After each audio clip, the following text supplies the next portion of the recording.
జై శ్రీరామ్. నేను వేముల మానస. శ్రీరాముని పట్టాభిషేకానికి తీసుకొచ్చిన సంబారాలు చివరికి ఏమయ్యాయో మనం తెలుసుకుందాం. రామునికి 14 ఏళ్ల వనవాసం నిశ్చయం అయిన తర్వాత ఆయనకు సంబారాలు కనబడతాయి. సంబారాలు అంటే ఏంటి అంటే వివిధ నదుల సముద్రాల నుంచి తీసుకొచ్చిన జలాలు.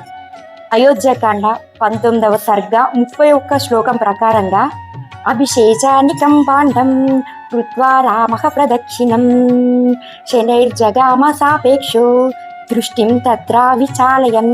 నా ప్రియమైన నా తమ్ముడు భరతుడికి చెందాల్సిన సంబారాలు ఇవి అని ఆనందంగా ప్రదక్షిణ పూర్వకంగా తిరిగి వెళ్తాడట. ఇదే అయోధ్యకాండలో మళ్ళీ భరతుడు మేనమామ ఇంటి నుంచి వస్తాడు. తండ్రి స్వర్గస్థుడయ్యాడు, అన్నయ్య అరణ్యాలకు వెళ్ళాడని తెలుసుకొని చాలా బాధపడతాడు.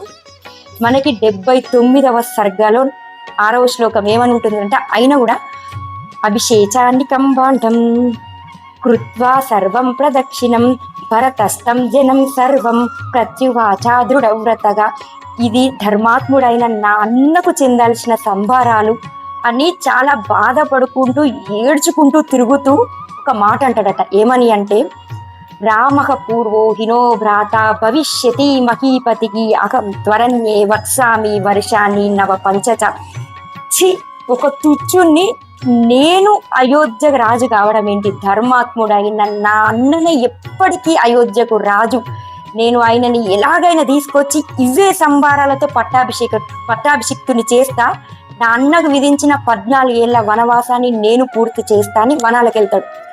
కాకపోతే రాముణ్ణి ఎన్ని రకాలుగా వెనక్కి తీసుకురావడానికి భరతుడు ప్రయత్నించినా రాముడు తన తండ్రి ఇచ్చిన మాట ప్రకారంగా అదేవిధంగా తన తండ్రిని సత్యంలో నిలపడానికి వెనక్కి రావడానికి ససేమిరా అంటాడు. అప్పుడు భరతుడు చాలా బాధపడుతూ తిరిగి అయోధ్యకు వచ్చి రాముడి యొక్క బంగారు పాదుకలను నెత్తి మీద పెట్టుకొని అందరు ప్రజల సమక్షంలో చెప్తాడు. ఏమని అంటే నందే గ్రామం గమిష్యామి సర్వానామంత్ర ఏద్రవః తత్ర దుఃఖామిదం సర్వం సహిష్యే రాఘవం వినా గతశ్చాగో దివం రాజా వనస్థౌ స గురుర్మమ రామం ప్రతీక్షే రాజ్యాయ సహీ రాజా మహాయశాః. నా అన్న లేని ఈ అయోధ్యలో ఒక్క క్షణం కూడా ఉండను. ఇది నాకు శూన్యమైంది. నేను వెంటనే నంది గ్రామానికి వెళ్ళి అక్కడ నా అన్న యొక్క పాదుకలను పెట్టి రాజ్య పరిపాలన చేస్తాను తప్ప ఇక్కడ నేను ఉండను అని జటాజూటాలను ధరించి కాషాయ వస్త్రాలను ధరించి దగ్గరలో ఉన్న నంది గ్రామానికి వెళ్తాడు. అయితే నంది గ్రామం స్థల పురాణం ప్రకారంగా ఏమని వస్తుంది అంటే ఈ సంబారాలన్నీ అక్కడ ఉన్న ఒక బావిలో పోస్తాడట. అది కూడా పోస్తూ ఎంత బాధపడతాడంట భరతుడు అంటే నా అన్నకు దక్కలేని ఈ యొక్క జలాలతో నేను అభిషేకం ఎప్పటికీ చేసుకోను. నా అన్నకు దక్కలేనివి ఇవి ఈ యొక్క నేలపాలు కావాల్సిందే అని పోస్తాడట.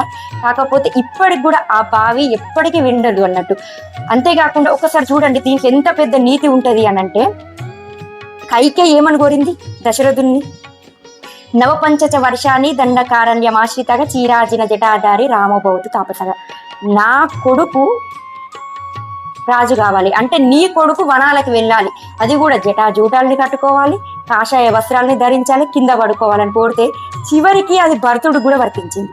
అభిషేక సమారంభో రాఘవస్యోపకల్పితగా అనేనైవాభిషేకేన భరతో మేభిషిచ్చతాం. నా కొడుకు పట్టాభిషిక్తుడు కావాలి, నీ కొడుకు కావడానికి వీలు లేదు, ఇదే సంబారాలతో నా కొడుకును అభిషేకించాలి అన్నది. కానీ విధి విలాసం ఎలా ఉంది? ఎవరికి కాకుండా నేలపాలన అయ్యాయి కానీ భరతుడు కాకుండా అయిపోయింది. అంటే దీంట్లో ఏంటి అంటే ఒకరిని మనము చెడుగా కోరుకోవాలి అని భావిస్తే తన కొడుకు కూడా దక్కకుండానే పోయింది కైకేయి. అంటే మనం ఎప్పటికైనా సరే నిస్వార్థంగా అంటే రాముడికి రాజ్యం అక్కర్లేదు అని కైకేయి కోరుకొని ఉంటే పర్వాలేదు, ఎందుకంటే తన కొడుకు రావాలని కోరుకోవచ్చు. కానీ నిష్కారణంగా ఏ తప్పు చేయకుండా రాముడిని 14 ఏళ్ల వనవాసాన్ని పంపాలని తను భావించింది కదా. కానీ ఆ విధంగా జరిగినందుకు ఏమైంది, చివరికి తన కొడుకు కూడా అసహించుకునే పరిస్థితికి వచ్చి చెడ్డ పేరు సంపాదించింది. కాబట్టి ఏ ఫలితమైనా సరే మనం ఏది కోరుకుంటామో అది మనకి చివరికి మళ్ళీ అదే వచ్చి తీరుతుంది. కాబట్టి ఇది మనం తెలుసుకున్నాం. జై శ్రీరామ్.